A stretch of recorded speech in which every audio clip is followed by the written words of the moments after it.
Je vais abréger. Bonjour à tous. Donc, je m'appelle Afida. Je suis heureuse de vous témoigner mon parcours. Donc, je suis issue d'une famille musulmane, donc d'origine algérienne. Mon papa était imam. C'est lui qui a ouvert la première mosquée à Dole. Donc, il était guérisseur. Toutes les personnes qui étaient malades, on dit c'est un taleb. En arabe, ça s'appelle taleb. Il soignait les personnes qui avaient des problèmes de cœur, des démoniaques. Donc, il guérissait toutes ces personnes-là. Donc, je ne vous dis pas comment j'ai été élevée. Ça a été élevé à la dure. Beaucoup d'interdictions, de l'obligation à suivre la religion musulmane. Je me sentais enchaînée par ces traditions comme une femme soumise, sans pouvoir m'exprimer. Tout était tabou. Je me suis renfermée en moi-même, car j'avais peur de tout. Toutes les paroles que mon papa nous lisait dans le Coran, tout était péché, que le droit de se taire et d'obéir. Donc à 24 ans, j'ai fait un ulcère à l'estomac, tellement que je m'opposais à cette coutume. Qui ne me parlait pas. Je ne ressentais pas d'amour. Je savais qu'en moi-même qu'il y avait autre chose que le Coran. De peur, je ne pouvais en parler à personne. Même mes frères et sœurs disaient que j'étais différente d'eux. Les années passent et j'ai travaillé aux Galeries Lafayette et j'ai eu une collègue qui était ex-musulmane et sur son stand, elle cachait des Bibles sous les piles de chemises. Donc, il fallait que je passe pour aller aux toilettes devant son stand. Et là, elle m'a interpellée et elle m'a demandé si je connaissais Jésus. Je lui ai dit que non. Donc, elle m'a parlé plusieurs jours de ce Jésus qui sauvait, qui pouvait me délivrer de ces chaînes qui me sentaient complètement enfermée en moi-même. Et là, elle m'a fait rencontrer des personnes de son église et j'ai fait un parcours alpha. Et ce parcours alpha m'a fait découvrir que c'était un Dieu d'amour, un Dieu vivant, un Dieu qui pardonnait nos péchés. Et là, j'ai été éblouie par cet amour, par cette grande famille qui m'accueillait sans me connaître. Et je me sentais vraiment accueillie vraiment avec plein d'amour. Et cet amour, je l'ai vraiment... je me dis, c'est pas possible, ça n'existe pas. Et si, avec Jésus, ça existe. Parce que c'est un Dieu de paix, un Dieu d'amour et qui pardonne. Et là, j'ai décidé de me faire baptiser. Et là, j'ai eu une parole en 2016. Je vais vous lire cette parole. Voilà. Donc, tu es une femme qui a toujours cherché à prendre des bonnes décisions, des décisions sages. Tu as vu ce que produit l'insouciance d'agir sans prier. Cela ne peut rien produire.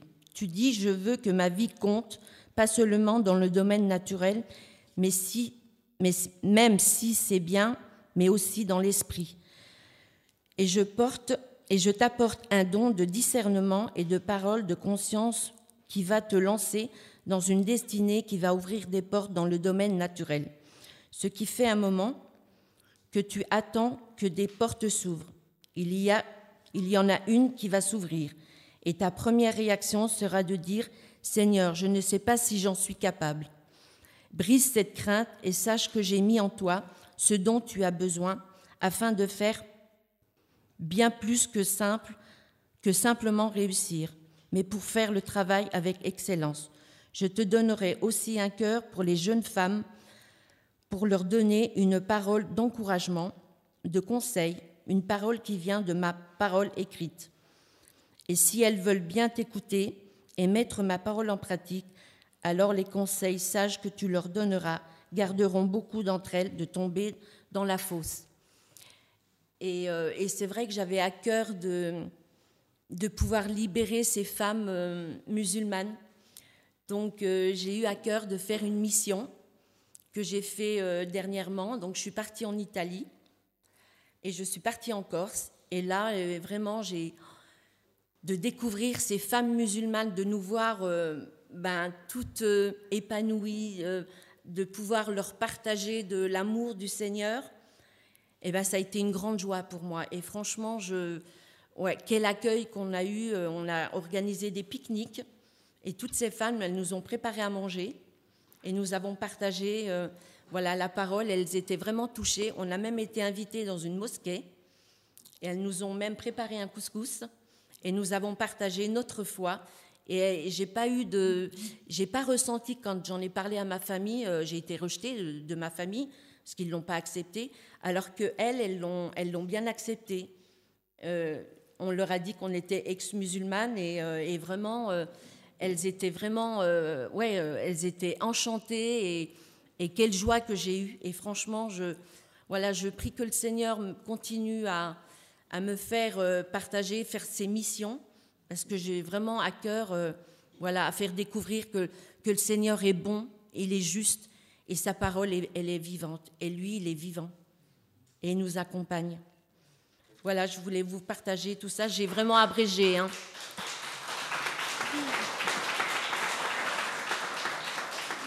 Merci. Soyez bénis.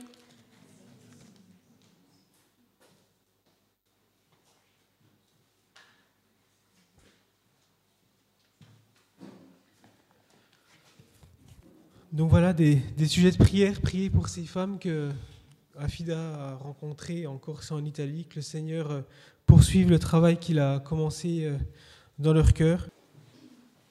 Bonjour à tous. Alors certains jeunes témoignent d'avoir eu une enfance heureuse. Tout ce que je peux vous dire, c'est qu'en 1963, alors que je n'avais que 5 ans, tout a éclaté. Mes parents ont divorcé et je fus placé dans les centres de la DAS jusqu'à l'âge de 12 ans. Je me rappelle tout particulièrement du dernier centre que j'ai fait.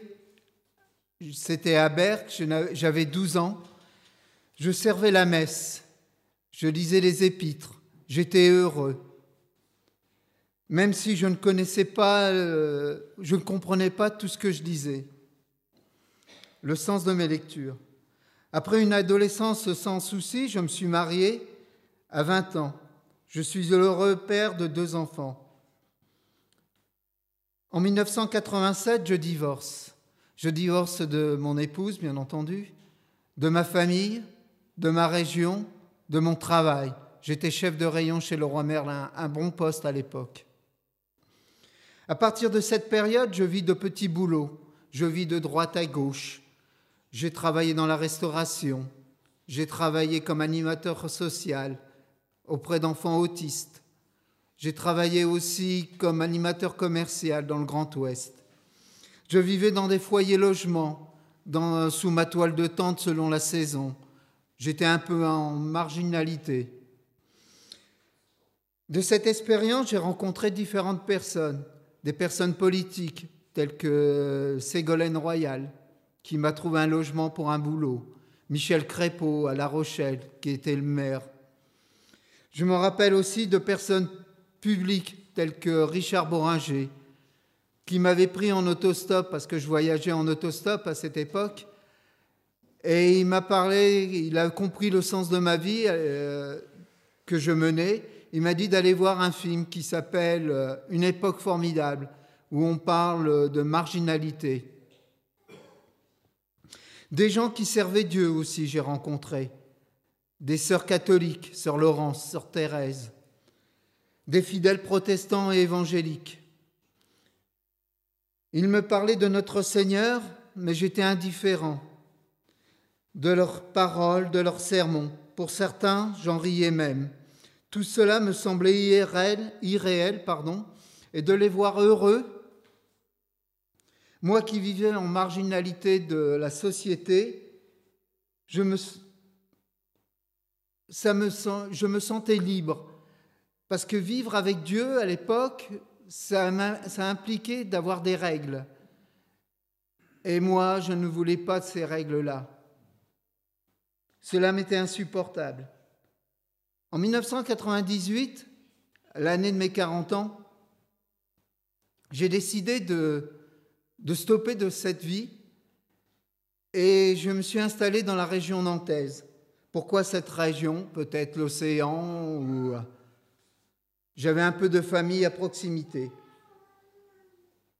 Durant l'été de cette année, un ami me proposa de m'emmener à Montauban, là où j'avais travaillé dans un centre international pour Emmaüs. J'avais même rencontré l'abbé Pierre à cette époque. Durant ce trajet, j'ai eu un grave accident qui m'handicapa. Tous mes rêves de réinsertion tombaient à l'eau. Je ne savais pas quoi faire, mes jambes bousillaient, un traumatisme crânien. D'un centre à Nantes, je fus transféré à Mulhouse, dans un centre de rééducation et de formation professionnelle. Cela dura 3 ans. Durant cette période, je connus une forte addiction à l'alcool. Je consommais avant de manière régulière. Le fait d'être en communauté entre malades, l'alcool circulait ainsi que d'autres stupéfiants. L'alcool était mon réconfort. Le centre dans lequel je suivais ma rééducation et ma formation me trouva une chambre à côté d'une église méthodiste.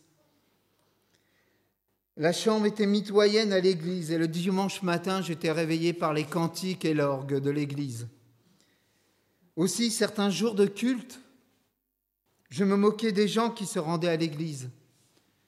Je les traitais d'hypocrites, même de cubénis. À la fin de ma formation, j'étais encore plus malade qu'avant.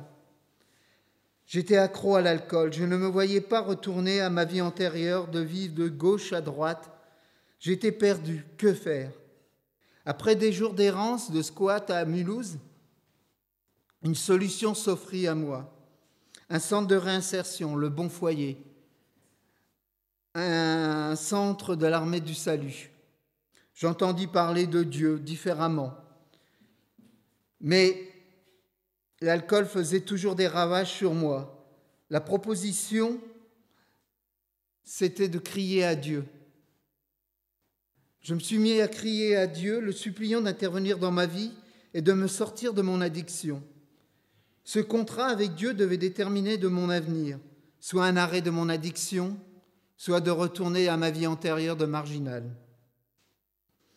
Après de longues prières, dont le Notre Père, je plaçais Dieu comme acteur de ma vie. Je me remettais complètement à lui. Lui était le maître de ma vie. À moi de faire ma part, bien entendu. Je voulais sortir de l'enfer que je vivais avec l'alcool. Je partis faire un sevrage dans un hôpital. Et durant ce sevrage, tous les jours, je me rappelle que j'allais prier. Je demandais la clé à l'accueil pour prier à la chapelle, être seul, m'isoler. Dieu commençait à travailler en moi. Après mon hospitalisation, les éducateurs me conseillaient de quitter le Bon Foyer et de partir dans un logement individuel, afin de ne plus être tenté par l'alcool. Dieu œuvrait en moi, mais je ne le voyais pas. Une opportunité de travail s'offrit, déjà un premier geste de Dieu. Je trouvais un travail de comptable, j'avais un logement, deuxième geste. Une amie musulmane, oui, une amie musulmane, Zora, me présenta une femme chrétienne. Celle-ci, la femme chrétienne, m'invita dans son église, un dimanche. Alors là, je me suis demandé où je suis arrivé. Des gens qui parlaient en langue, des gens qui entraient en transe, le prédicateur qui parlait d'Armageddon, le film de Bruce Willis, là. C'est là, j'étais désorienté. Je voulais tout arrêter. Mais le dimanche suivant, ma mère qui était chez moi, j'étais travaillé. Et ma mère, qui est communiste en plus, elle, l'église, il ne fallait pas trop lui en parler, me dit « retourne voir ». Et je suis allé rejoindre cette femme chrétienne qui m'avait invité le dimanche auparavant. Et là, je suis complètement transformé. J'entendis un cantique d'accueil qu'on vient de chanter tout à l'heure, ma bienveillance. Le prêche était sur la chambre haute. Moi qui me réfugiais à la chapelle pour prier, et même dans ma chambre, la chambre haute. J'étais touché. Tout était différent. Depuis ce temps, Dieu m'a vraiment transformé. Il m'a vraiment touché. Depuis 2005, j'ai retrouvé mon père. Nous avons pu prier. J'ai pu l'accompagner jusqu'à son décès. Il est mort une demi-heure après mon départ. Et je crois qu'il a donné sa vie à Dieu. J'ai pu pardonner à ma mère des foyers dans lesquels je fus placé. J'ai pu retrouver mes enfants, mes 2 enfants et mes petits-enfants. J'ai pu, comme vous l'avez su, me marier avec Gisèle. Quel beau cadeau! Depuis cet accident tragique qui m'a transporté d'une région, je ne veux pas dire chrétienne, mais il m'a transporté dans une région vraiment chrétienne, l'Alsace. Et il m'a apporté la stabilité, la joie. Et il m'a apporté surtout la patience et le plaisir de le servir par des actions tout à fait différentes, anodines. Mais tout ce que je veux vous dire, c'est que servir Dieu est vraiment pour moi un plaisir. Et en plus, vous êtes mes amis en Christ. Amen.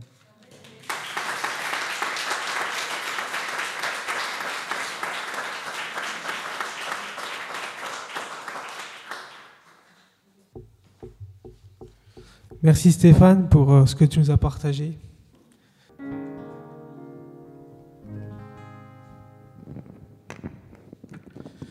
Jésus-Christ, le soir même où il fut livré, lorsqu'il fut avec ses disciples, leur dit, en prenant le pain et le vin, et en le mangeant et buvant, il leur dit « Faites ceci en mémoire de moi ».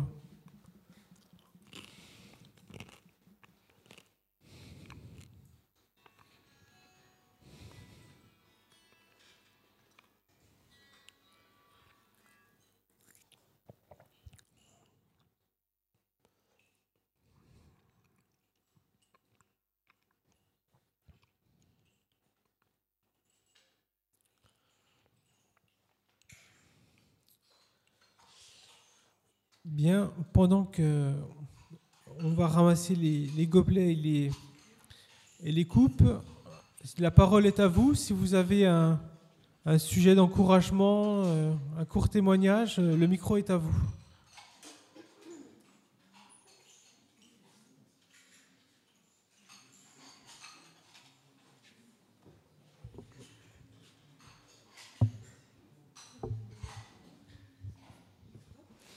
Bonjour à tous. J'aimerais vous encourager, surtout les jeunes, parce que moi, quand j'étais jeune fille, je suis scientifique et je suis toujours scientifique. Hein, et en moi, je détestais l'échec. Donc, je faisais comme genre de défi avec mon frère aîné. Il était fatigué à la fin et du coup, il a laissé ses études pour faire l'étude théologique parce qu'il s'était dit non, ma sœur, elle m'embêtait tout le temps avec les études là. Donc, je vais vous raconter comme quoi je l'attrapais tout le temps en classe. Donc, 6e, on était ensemble, 3e, on était ensemble, terminale, on était ensemble. J'ai reçu la première fois mon bac, lui non. Donc, il commençait à être découragé, il s'était dit « Oh, c'est quoi ça ?» Et entre-temps, nous, on a un cousin, Germain. Un cousin, là, il est décédé, il n'est plus là, il était pasteur. Et tout d'abord, mes parents, mon papa, il était athée. Mais malgré ça, il nous laissait libres, il nous avait éduqués librement. On pouvait fréquenter n'importe quelle église qu'on voulait. Et ma maman, elle était témoin de Jéhovah. Et sa famille, jusqu'à maintenant, la plupart sont témoins de Jéhovah, qui sont vraiment fanatiques dans leur foi. Hein. Donc, j'avais un tonton qu'à chaque fois qu'on venait chez lui, il ouvrait la Bible, il me parlait que de ça. Là, j'étais fatiguée, je disais comme ça, non, tonton, si c'est comme ça, je ne viendrai plus chez toi. Et là, il a dit, non, tu iras en enfer. J'ai dit, mais j'aimerais mieux ça, être tranquille. Donc, il est décédé aussi, hein, il n'est plus là.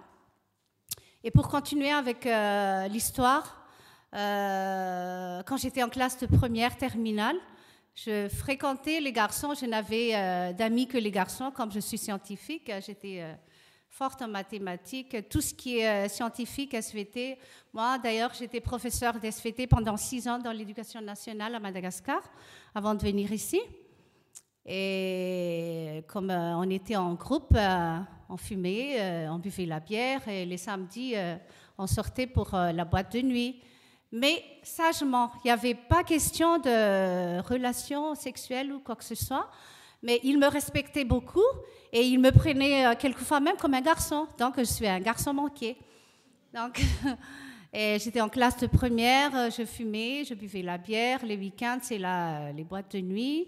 Mais quand on sortait, mon frère me disait, le frère aîné, « Non, je viens tout le temps avec toi. Hein. » J'ai dit, « Mais ça ne fait rien, toi, tu ne bois pas, tu ne fumes pas, mais tu viens, tu vas être le garde du corps. » Donc, il venait tout le temps, à chaque fois qu'on sortait en voiture et tout ça. Donc, première, terminale. Et c'était mon papa qui me fournissait la cigarette. Parce que je n'arrivais pas à faire mes études sans les cigarettes. Ça me bloque. C'est comme genre d'essence pour moi, pour faire fonctionner la voiture. Donc, j'ai reçu mon bac scientifique la première fois et mon frère... il a échoué, donc il fallait qu'il repasse la deuxième session. Je l'aidais beaucoup, mais à une seule condition, qu'il m'achetait la cigarette. Donc, il faisait le nécessaire pour trouver de l'argent et je l'aidais. Donc, il a eu son bac. Il a continué ses études à la fac en gestion, première année, deuxième année. Et moi, j'ai choisi la filière biologie. Donc, j'ai eu un bac +2 en sciences naturelles. Après, j'ai arrêté parce que mes parents divorçaient, donc je voyais ma maman, elle était en difficulté. Donc, je commençais à laisser aussi mes études et j'avais un talent en moi, c'est la couture, parce que je ne savais pas, j'avais les 2 grand-mères maternelles, paternelles, qui étaient vraiment des couturières renommées. Donc, l'argent que je gagnais en 2 semaines, c'était le salaire de ma maman. Hein. Ma maman, elle était chercheuse aussi, elle était scientifique. Donc, j'avais les clientes, son directeur, c'était presque toutes les femmes de son entreprise, là. Donc, je gagnais beaucoup d'argent. Et là, j'ai délaissé complètement les études. J'étais comme ça, ouais, j'ai de l'argent plus que ma maman même. Mais j'aidais beaucoup ma maman parce qu'il y avait encore mon frère cadet et ma sœur cadette qui faisaient encore leurs études et il fallait les financer. Et en 91, mon frère, il s'était dit non, je vais... Parce que lui commençait à être évangéliste. Donc, c'était sa vocation et je commençais à se moquer de lui. J'étais comme ça, mais tu vas être pasteur, tu gagnerais rien du tout, voilà, tu vas être pauvre et tout ça. Il a dit, non, je serai riche en Dieu. Mais après, il prêchait tout le temps la bonne nouvelle à la maison. Et moi, je rigolais, c'est comme ça, non, mais tu ne vas pas nous fatiguer avec ça. Hein. Et il commençait à faire la cellule dans la maison. Il y avait des groupes de chrétiens qui venaient à la maison. Et moi, je rentrais tard parce que je traînais avec les amis et tout ça. Et un jour, il m'a dit, ça ne t'intéresse pas de rester un petit peu avec nous, d'arriver un peu plus tôt? Parce que quand je rentrais, c'était à 7h, 8h du soir. Hein. Et ma maman, elle ne disait rien parce que les études, j'ai des bons résultats et tout ça. Même mon papa aussi, c'était pareil. Donc, je lui ai dit, oui, je vais essayer.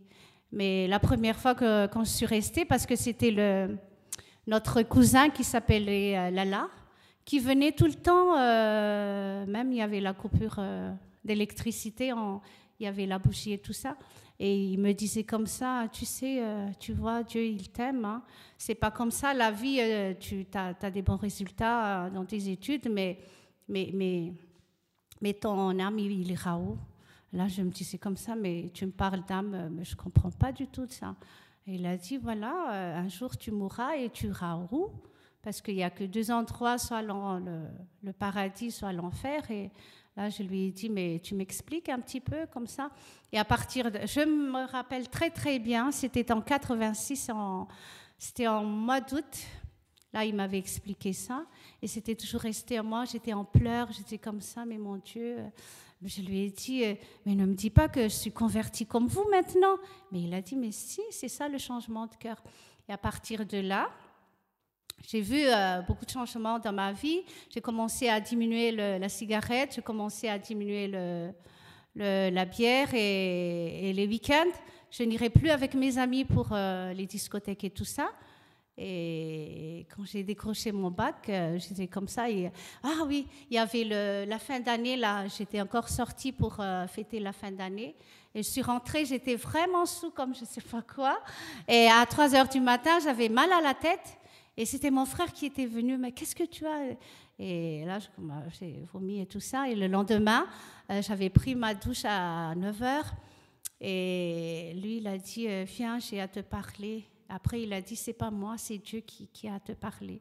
Et il a ouvert la Bible. Et c'était, ton corps, c'est le temple de Dieu. Il ne faut pas que tu t'abîmes le temple de Dieu. Et ça, c'est toujours resté en moi. J'étais en pleurs. Et à partir de là, d'un seul coup comme ça, c'était arrêter la bière, la cigarette et tout ça et tout ça. Et j'ai arrêté la fréquentation avec mes amis. Je commençais à prêcher Dieu. Je commençais à fréquenter les amies filles et prêcher. Il y avait quelques-unes qui sont converties. Et 89, je me suis fait baptiser et j'ai commencé à louer le Seigneur en tant qu'être choriste de l'Église. Et comme j'ai le talent de la couture aussi un petit peu, parce que je commençais à faire la couture, je cousais pour l'église et tout ça. Et c'est pour vous dire que c'est pas pour rien que je suis en France là, mais Dieu, il a un plan pour moi, c'est encore continuer les œuvres qu'il a déjà commencées à moi, c'est prêcher la bonne nouvelle, la bonne nouvelle, pour que les personnes se répandent et qu'ils reçoivent aussi le Seigneur comme leur propre sauveur. Et je vous encourage à délaisser tout ce qui est, entre guillemets, les bêtises et tout ça, parce que tôt ou tard, ça va nous retourner. Mais moi, je suis contente parce que, malgré que je suis passée par tout ça, Dieu, il ne m'a pas laissée. Hein. Et il est là, et il sera toujours là pour moi. Et malgré les épreuves, mon mari qui est décédé et tout ça, un jour, nous partirons tous.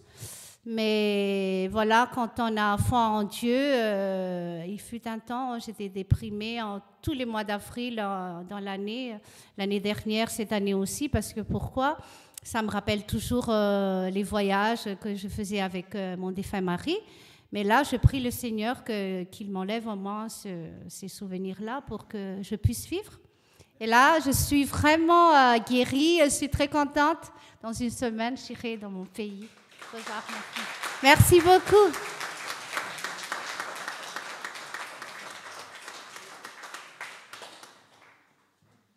Je voudrais juste, vous connaissez toute ma difficulté par laquelle j'ai traversé, donc un cancer de l'intestin, puis les difficultés, sur difficultés.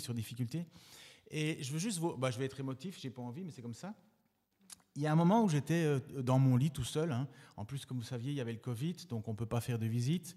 Je veux juste vous rappeler que maintenant, on peut faire des visites. C'est même un peu frustrant de ne voir personne vraiment venir. On est tous convaincus qu'on ne peut pas visiter. Si, on peut. Mais j'étais tout seul à ce moment-là sur mon lit le soir, mais des douleurs comme j'avais jamais eu de ma vie. Et en même temps, la grande question, certainement comme pour vous tous, mais pourquoi? Qu'est-ce que j'ai fait? Pourquoi ça? Je faisais du sport, vous le saviez, hein, je bougeais, j'essayais toujours d'avoir une vie, il me semble, correcte, sans être parfait, loin de là. Hein. Ma femme pourrait vous en témoigner que je suis loin d'être parfait. Mais j'étais là sur mon lit en train de demander à Dieu, mais pourquoi ça m'arrive? Et j'avais aucune réponse logique. Plus les douleurs, plus le fait que je n'arrivais pas à dormir le soir, et ainsi de suite. Et j'ai fait une chose comme je pense qu'il faut qu'on fasse tous. Se réfugier dans la parole. J'arrivais pas à lire, j'arrivais pas à me concentrer pour lire. Alors ce que j'ai fait, c'est que j'ai écouté simplement la parole en audio. Donc je mettais mon téléphone et j'écoutais les psaumes. Et les 10 premiers psaumes ont été pour moi vraiment un repère, un soutien. Un moment où franchement, il n'y a pas de réponse si ce n'est qu'on se plaint à Dieu. On dit « Seigneur, pourquoi ? Pourquoi est-ce que ça m'arrive ?» Après, on demande à Dieu « Mais où es-tu ? Qu'est-ce que tu fais ? Est-ce que tu m'oublies ? Est-ce que je ne mérite pas ?» Et puis après, on commence à louer Dieu en disant « Mais si je ne t'avais pas, à qui je crierais d'autre ? Tu es le seul, tu es l'unique. Tu es notre salut, notre lumière. » Je termine. Le livre de Job a été pour moi le livre le plus sanctifiant. Parce que c'est toute cette histoire de cet homme qui ne mérite pas. Je ne dis pas que je ne mérite pas, hein, je mérite toute la colère de Dieu, mais heureusement on est sous sa grâce. Mais cet homme qui ne mérite pas, qui ne comprend pas ce qui lui arrive, absolument pas. Mais il est en train de défendre la réputation de Dieu parce qu'il dit « Le Seigneur a donné, le Seigneur a repris, continuons de louer l'Éternel. » Et ce qui est le plus magnifique dans toute cette histoire, de la fin du livre de Job, à un certain moment, à travers tout ce qu'il a souffert, pourtant Job était reconnu par Dieu lui-même comme étant un homme qui aimait vraiment Dieu, Job va dire quelque chose à travers la souffrance. « Autrefois, j'avais entendu parler de toi, mais aujourd'hui, mon œil t'a vu. » Je peux vous assurer que j'ai jamais eu autant soif de connaître Dieu que maintenant. Et même si j'ai perdu beaucoup, j'ai gagné tellement. Alors je ne peux pas, et notre société ne veut absolument pas souffrir. Je le souhaite à personne. Mais pour Dieu, c'est pas un échec. Paul va dire, je me réjouis dans mes souffrances, parce que justement, quand je suis faible, Dieu est fort. Alors, s'il vous plaît, que ne tombez jamais dans un évangile qui veut, soi-disant, que vous soyez en bonne santé, riche et compagnie. Non, l'évangile, il veut que vous ayez la vie éternelle, la vie avec lui. Et on sera ressuscité. Et on aura un nouveau corps. Et on aura une nouvelle vie. Et ça, c'est le plus beau cadeau qu'on peut, parce que ça, personne ne peut nous l'enlever. Je croyais être invincible autrefois. La preuve, on ne l'est pas. Alors Seigneur, je veux te remettre ma vie entre tes mains et la vie de mes frères et sœurs entre tes mains et la vie de ceux qui ne te connaissent pas. Oh Seigneur, nous comprenons que l'humanité tout entière court dans les pays où on offre des solutions pour la santé. Beaucoup de gens veulent venir en France, Seigneur, ou ailleurs dans des pays où la médecine est développée parce qu'on veut sauver notre vie. Mais tu nous le dis clairement, Seigneur, celui qui voudra sauver sa vie la perdra, mais celui qui sera prêt à la perdre pour moi la gagnera. Je te prie, Seigneur, que ceux qui courent derrière la bonne santé courent encore plus vite derrière leur âme. Parce qu'un jour, Seigneur, tu vas nous la redemander. Serions-nous prêts ? Seigneur, nous témoignons maladroitement, Seigneur. Nous ne savons pas trop comment dire, mais on ne peut que te dire merci. Parce que tu nous as montré, tu nous as touchés, tu es entré dans nos vies, Seigneur, et tu veux nous purifier constamment. Alors, Seigneur, si ces épreuves nous purifient pour nous rapprocher encore plus de toi. Amen. Gloire à ton nom. Amen.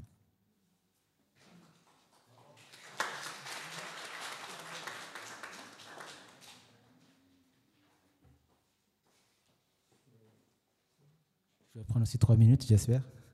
C'est 4 minutes. D'accord.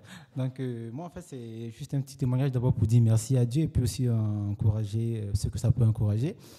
Il faut dire que moi, je suis en école de commerce et pour étudier en école de commerce, il faut justifier d'un certain niveau en anglais.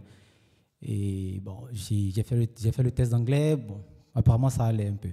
Et après, pour avoir le diplôme, pour être diplômé, après aussi, il faut avoir aussi un certain niveau d'anglais en plus. Il faut avoir progressé quand même. Et pour l'école de commerce ici à Dijon, il faut avoir 785 au TOEIC. Et j'avoue que c'était vraiment une colle pour moi parce que c'était vraiment dur. Il faut dire que j'ai passé plusieurs fois, j'ai passé 16 fois sans l'avoir. Je ne suis pas fier, je suis pas quand même fier parce que 16 fois quand même. Et c'est la plus grosse difficulté pour moi en ce moment, c'est que pendant ce temps où je le passais sans l'avoir, c'est que j'avais des propositions. On me disait, mais comme tu es en train de galérer, on va te proposer d'autres solutions pour passer plus vite, tu vois. Mais sauf que c'était peu recommandable comme solution en fait. C'était un peu de la triche. Et moi, je me suis dit, mais bon, pour moi-même, pour le témoignage, ça ne présente pas bien. Et puis aussi, devant Dieu, c'est pas bien de... Voilà, c'est quelque chose que tu vas voir toute ta vie. Tu ne seras pas fier d'avoir dit que tu as triché pour avoir ton test d'anglais. Et je disais, ben, Seigneur, bon, dans ce cas-là, vraiment, il faut que tu m'aides parce que la solution qui m'est offerte ne te glorifie pas. Et qu'est-ce que je fais dans ce cas-là? Et donc, du coup, je l'ai passé plusieurs fois. Comme je vous l'ai dit, je l'ai passé 16 fois. Et à la 17e fois, j'ai dit, bon, Seigneur, là, vraiment, on est arrivé au point où si tu ne fais rien, je pense que ça ne va pas le faire parce que tout le monde, c'est bon. Et là, je suis le seul. Il faut vraiment que tu fasses quelque chose. Et vous voyez ce moment où tu es sous la douche, tu as de l'eau qui va sur toi, mais tu es vraiment en train de parler à Dieu. Tu dis, mais Seigneur, là, il faut vraiment que tu... C'est vrai que je ne peux pas m'en plaindre à toi parce que je sais que je n'ai pas un bon niveau en anglais, mais j'ai besoin que tu me donnes un petit coup de pouce. Et bon, la 16e fois, c'est vrai que je l'ai eu et j'étais content, j'ai dit merci à Dieu. Et ma plus grande joie, c'est que Dieu m'a évité quand même de passer par des moyens peu recommandables pour avoir quelque chose. Et aujourd'hui, quand j'appelle mes amis qui peut-être ont passé par d'autres moyens, je suis fier et je peux témoigner de ce que Dieu honore toujours l'obéissance qu'on lui donne en fait. Dieu honore toujours la foi et c'est en ce sens que je veux encourager quelqu'un pour dire, quel que soit ce par quoi on passe, tant que nous sommes dans la voie du Seigneur et que nous obéissons à Dieu, restons dans la voie du Seigneur, soyons patients parce que Dieu, comme Ken l'a dit, Dieu n'échoue jamais et quel que soit le temps que ça prendra, il finira toujours par accomplir ce qu'il a promis. Que Dieu nous bénisse.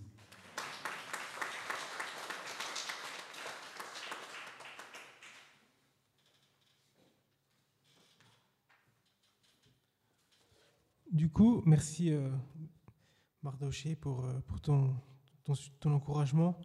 Quand on est face à l'échec, le Seigneur est là. Donc c'est à mon tour de vous partager mon témoignage. Donc je m'appelle Nicolas, je suis né en 1982 dans une famille de tradition catholique. Alors j'ai eu une éducation religieuse, mais uniquement dans le cadre du catéchèse. On ne parlait pas beaucoup de Dieu à la maison. On vivait ça chacun de notre côté. Alors dans l'Église catholique, j'ai fait le cursus classique, baptême, première communion, profession de foi. Je me suis arrêté là, je n'ai pas fait la confirmation. Donc pendant tout ce temps, j'allais à l'église de temps en temps. Je n'étais pas vraiment régulier. J'avais un certain respect, une certaine crainte de Dieu, mais je ne comprenais pas grand-chose à ce que le prêtre partageait ou les chants. Pour moi, c'était un peu ésotérique. Hein. Je comprenais pas. Enfin, j'avais pas je connaissais rien à la foi, quoi, finalement. Malgré que j'allais à l'église de temps en temps, que j'ai eu un enseignement, j'étais à un niveau zéro au niveau théologie. Après, je suis entré dans l'adolescence. Malgré ma petite crainte de Dieu, ça m'a pas empêché d'être aussi méchant que les autres, je pense. Et pendant que j'étais enfant, mon adolescence n'a pas été simple. J'ai eu des expérimentations plus ou moins heureuses avec tout ce qu'un adolescent dans les pays occidentaux traverse. Mais au fond, j'étais terriblement mal dans ma peau, au point de faire des poussées d'urticaire. Donc j'avais des plaques qui apparaissaient sur mon corps tellement que j'étais pas bien. Je me voyais physiquement difforme. Et très tôt, je sais pas pourquoi, je pensais que je pourrais jamais avoir une vie normale, que c'était comme ça. Je me sentais inférieur aux autres. Quand il y avait des échanges très vite, même si j'avais raison, je me pliais à la vie des autres. Donc du coup, j'étais facilement influençable. Alors j'ai néanmoins réussi mes études, baccalauréat, scientifique, moi aussi, niveau, puis d'un concours de médecine. Et à partir de la deuxième année, donc pour ceux qui ont fait des études, la première année c'est très intense, mais la deuxième c'est très light. Il n'y a vraiment pas beaucoup de contraintes. Et donc du coup, enfin light, non, il y a du boulot, mais disons qu'il n'y a pas de contraintes. Au niveau des cours, ils ne sont pas obligatoires, il y a quelques TD, quelques stages, mais ce n'est pas grand-chose. Donc du coup, j'avais mes journées à moi et je n'ai pas vraiment utilisé ça à bon escient.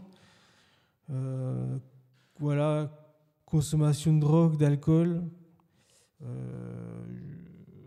Et là, ma descente aux enfers a un peu commencé. J'étais avec des copains, toujours les mêmes. On passait nos journées enfermés à avoir des pratiques déviantes. Et petit à petit, je me suis isolé du monde, de la réalité, jusqu'à un moment où j'ai eu l'impression de perdre la tête. Honnêtement, j'avais plus de repères, j'avais plus de discernement, plus de limites. Et alors, j'étais chez mes parents, un vendredi soir, je ne sais pas pourquoi, je me suis orienté vers mon tiroir de commode, et là, j'ai pris ma Bible, la Bible qu'on m'avait donnée quand j'étais au catéchèse, à laquelle je ne comprenais pas grand-chose, et j'ouvre au hasard. Et là, mes regards se portent sur Matthieu 5, 22, où il est dit « Celui qui le traite de fou mérite d'être puni par le feu en enfer ». Et là, ce verset, je suis tombé dessus, et là, je ne comprends pas, ça fait chou. Il y a quelque chose qui est descendu sur moi, j'ai été touché instantanément, et dans ma tête, ça a fait, alors j'arrête le tabac, j'arrête l'alcool, j'arrête la drogue, j'arrête toutes ces mauvaises choses qui me liaient, et j'ai été convaincu de ça juste par un verset, et du coup, du jour au lendemain, j'ai tout arrêté. Donc j'étais, comme je vous l'ai dit, chez mes parents le vendredi soir, et le samedi, le dimanche, j'ai pas fumé. Alors ma mère m'a dit, mais tu fumes pas aujourd'hui ? Non, j'ai arrêté. Et ce qui était rigolo, c'est qu'elle a vu qu'il y a un truc pas normal, parce qu'elle me dit, mais attends, les gens qui arrêtent de fumer, ils sont nerveux, c'est difficile, et toi, non, ça te fait rien. Je dis, non, pour moi c'est bon. C'était vraiment le Seigneur qui m'en avait délivré instantanément. Et c'est à partir de ce moment-là où jusqu'auparavant, j'avais, à part voler et tuer, je ne voyais pas où était le mal. Tout était neutre, toutes mes actions, liberté individuelle, tout était neutre. Et à partir de ce moment-là, j'avais une distinction du mal et du bien. Il y a des choses que je ne voulais plus faire, je l'ai dit. Et j'ai poursuivi mes études, la lecture de la Bible aussi, j'ai persévéré, mais je n'avais pas d'assemblée. J'étais dans mon coin, chrétien isolé, je n'étais pas enseigné, et j'étais la proie facile du diable. Hein. Vous savez, quand on n'a pas une connaissance claire de l'Évangile, le diable nous dit, mais y a-t-il vraiment écrit que il y a certains versets, certaines choses que je faisais, parce que je disais, ça je peux le faire, c'est pas encore trop grave, alors que quelques passages plus loin, c'était noté comme péché dans la Bible.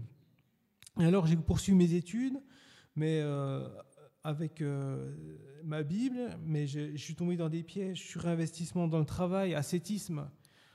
J'ai arrêté l'alcool, la drogue, mais j'ai aussi arrêté le café, le thé, même la tisane, vous voyez. Je voulais vraiment plus rien de mal dans ma vie. Je diabolisais tout. Dès qu'il y avait un truc qui n'était pas 100% chrétien, ça m'allait pas. Alors qu'en fait, où c'est qu'il n'y a pas de péché ? Dans ma vie, il y a du péché. Dans votre vie, il y a du péché. Il n'y a rien qui est sans péché à part Jésus-Christ. Donc si on rejette tout, il y a une trace de péché, on ne fait plus rien. Et c'est pour ça que je suis tombé dans l'ascétisme. Et puis, moment difficile aussi, parce que je voulais être saint, je voulais obéir à Dieu, et rien n'allait. J'avais au lieu d'avoir la paix, j'avais le trouble. Dans mes études, ça devenait compliqué. Je me sentais coupable et pas pardonné. Je disais, mais on me pardonne rien, moi, on me pardonne rien. Tout le péché que j'avais fait, j'avais arrêté de les faire, mais j'avais pas demandé pardon. J'adhérais aux principes bibliques, mais la croix, j'étais pas passé par là. Le pardon des péchés, j'étais pas passé par là. Jusqu'au jour où ma sœur est venue me voir, et elle m'a pas dit grand-chose, mais juste, elle m'a présenté la croix. La croix, l'œuvre de Jésus-Christ pour le salut de quiconque, sa mort à la croix, et instantanément, tout le mal que j'avais accumulé, etc., j'ai senti qu'il y avait une dynamique inverse. Avant, j'accumulais tout le mal, et là, depuis que j'avais la conscience que Jésus me pardonnait, tout ça, il y avait, au lieu d'accumuler, je rejetais tout le mal, en fait. J'en étais délivré. Et après, je me suis discipliné dans la prière, dans la lecture de la Bible. Donc ça ne s'est pas fait en un jour. Hein. J'étais un chrétien immature pendant bien longtemps. Et après, petit à petit, je me suis discipliné. Et après, le Seigneur a fait le reste. Il m'a délivré de tout. j'ai une vie normale. Finalement, j'ai un métier, j'ai une femme, j'ai une vie sociale, donc j'ai une vie normale, chose que je ne pensais pas possible quand j'étais adolescent. Et je remercie vraiment le Seigneur pour son intervention dans ma vie, parce qu'avec le recul, je ne sais pas trop où je serais s'il n'était pas venu. Honnêtement, ça fait peur. Donc, j'étais un cas désespéré, je pense, mais il n'y a aucune situation qui est trop dure pour notre Seigneur, et je veux vraiment lui rendre la gloire qu'il mérite. Qu'il soit glorifié dans nos vies et que son nom soit béni.